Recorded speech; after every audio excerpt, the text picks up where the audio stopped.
मगरमच्छ आपने तस्वीरों में सोशल मीडिया पर इस वक्त देखा होगा कि गोड्डा में मगरमच्छ दिखा है। जी हाँ, ठीक उसी जगह पर हम लोग हैं जहां पर कि मगरमच्छ का तस्वीर जो है कि वो लिया गया था और यही वो पानी है जिसके अंदर की मगरमच्छ के डूबने की और अंदर जाने की बात जो है वो सामने आई थी। इस वक्त हम लोग सनोर में हैं और आपको बता दें कि जहाँ पर हम खड़ा हैं ये झारखंड है और ठीक इसके पीछे जो है वो बिहार है और इसी जगह पर इसी नदी में गेरवा नदी का नाम है और इसी नदी में मगरमच्छ को देखा गया था। उसके बाद से उसकी तस्वीरें जो है सोशल मीडिया पर वायरल हुई। वन विभाग के कर्मी लगातार यहाँ पर पहुँचे और अभी तक जो है इसको ढूंढने का जो जद्दोजहद है वो लगातार जारी है। एक बार दिखा है और उसके बाद अभी तक वो नहीं दिखा है। हमारे पास इस वक्त यहाँ पर स्थानीय लोगों की भीड़ है और यहाँ पर हमारे साथ स्थानीय रिपोर्टर हैं सजन मिश्रा जी, जो कि यहाँ से लगातार आपको हर सनोर की अपडेट्स को देते हैं। क्या कुछ रिपोर्ट निकल कर आया, शुरू से बताइए कैसे क्या कुछ हुआ, कैसे दिखा? कल दोपहर का बात है। मेरे ही गांव का 3-4 लड़का यहाँ पर पेड़ के छांव में आके बैठा हुआ था। तो बताया कि एक बार पहले इसमें बहुत ज़ोर का पानी में आवाज़ आया, जैसे लगा कि कोई चीज़ कूदा है। तो फर्स्ट टाइम तो पता नहीं चला क्या है नहीं है, लेकिन कुछ देर के बाद फिर सेकंड टाइम में उसी ढंग का आवाज़ आया और जो तस्वीर आप लोग देख रहे हैं वो तस्वीर यहाँ पर बना और उसके बाद वही लड़का जो है मोबाइल में भी उस तस्वीर को कैद किया और उसके बाद तुरंत पहले हमको कॉल किया है कि भैया ऐसे ऐसे बात है। तो हमको लगा कि शायद अभी तक ऐसा नहीं हुआ कि यहाँ पर कोई ऐसा बड़ा जीव मगरमच्छ वगैरह यहाँ पर दिखे। आज तक दिखा नहीं है? कभी नहीं, आज तक नहीं। तो हमें लगा कि हो सकता है झूठ बोलता रहो या मजाक करता हो।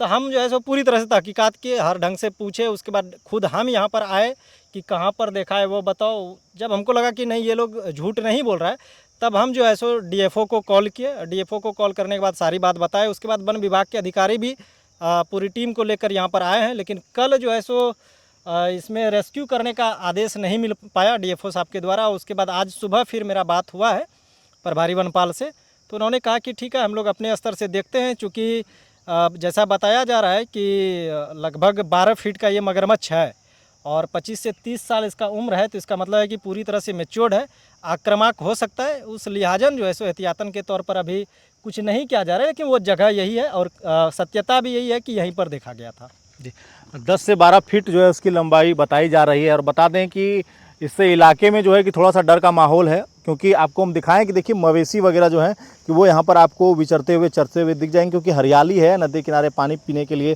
कई जानवर आते होंगे गांव के, क्योंकि ये इलाका जो है कि लोगों से पूरा भरा हुआ है। आप देख सकते हैं कि ये नदी जो है काफ़ी प्रचलित नदी है। इस नदी का भी एक अलग इतिहास रहा है, उसके बारे में थोड़ा बताइए। जी हाँ, इस नदी में कुल मिला के 11 नदी का पानी उतरता है जी, और ये नदी सीधे तौर पर कहलगांव के त्रिमुहान घाट गंगा में जाके मिलती है और इसे गंगा की छोटी बहन के नाम से जाना जाता है। और इस नदी का इतिहास ये है कि इस नदी में गौरव करके अगर कोई ये पार करने का इस नदी को कोशिश करता है तो उसको अपने ज़िंदगी से हाथ धोना पड़ता है और इसका कई एक उदाहरण है, हम लोग के समक्ष भी ऐसा हुआ है। तो ये नदी अपने आप में आध्यात्मिक नदी भी है। ये गंगा में जाकर के मिलती है, डायरेक्ट इसीलिए मगरमच्छ यहाँ पर आया है। इस बात को पहले है। आप लोग समझ लीजिए कि मगरमच्छ यहाँ आया कैसे, क्योंकि ऐसे तो कोई भी नदी में मगरमच्छ नहीं आ जाएगा, क्योंकि ये नदी जो है वो झारखंड बिहार को जोड़ती है और ठीक ये नदी यहाँ से निकलते हुए जाकर के सीधे गंगा में मिल जाती है। तो हो सकता है कि गंगा साइड से मगरमच्छ आया हो। आपको हम ये भी कह रहे हैं कि एक ही बार अभी तक इसको देखा गया, जिसकी तस्वीर इस वक्त आपके स्क्रीन पर चल रही है। और इसी मगरमच्छ को यहाँ पर देखने के बाद अब जो रेस्क्यू टीम यहाँ पर पहुँची है, फिर स्थानीय लोगों ने दोबारा इसे यहाँ पर नहीं देखा है। बाकी और भी अपडेट्स आपको देंगे। फिलहाल इस वक्त हम लोग आपको उसी नदी से दिखाने का प्रयास कर रहे थे कि यहाँ पर वो मगरमच्छ दिखा है।